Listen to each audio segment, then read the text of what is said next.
সম্মানিত মুখ্যমন্ত্রী, রাস্তা না দাঁড়াই আমরা কমপক্ষে উত্তর দিকে রাস্তা খালি আছে ওদের দাঁড়াই।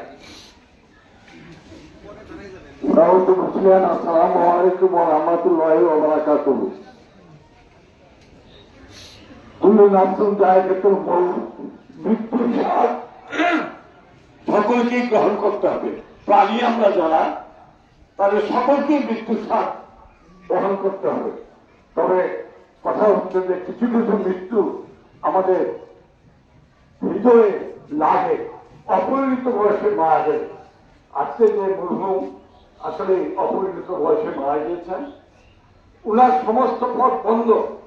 আমরা আজকে এই জায়গায় যারা এসছি তাদের করণীয় আছে, তাদের একটাই করণীয়, আলিমুল গায়ে আল্লাহ রাব্বুল আলামিন সব কিছু জানেন, দেখেন, বুঝেন।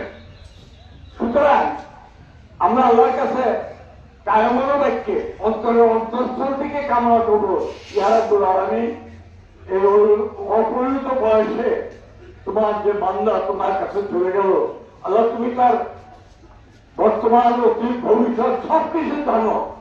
আল্লাহ তার জানা অজানা ছোট বড় সকল গুনাহ খাতা মাফ করে দিয়ে তাকে জান্নাতুল ফেরদৌস দান করুন। এই এতগুলো হাতের মধ্যে যদি একটি হাত আল্লাহ তাআলা কবুল করেন, তাহলে আজিজ দিনের জান্নাতের পথ পাওয়া সুগম হবে। আসুন আমরা অন্তঃস্থল থেকে দোয়া করি। আর মরহুম আপনারা জানেন আমার বাড়িও কারাচি, এই পাশে আমরা একই এলাকা, এবং আরো ওই আজিজুল বা ওর বাবা দাদাদের সাথে আমাদের অত্যন্ত ঘনিষ্ঠ সম্পর্ক ছিল। তো সুতরাং আমরা খুবই মর্মাহত। আপনারা দোয়া করবেন। আসসালামু আলাইকুম ওয়া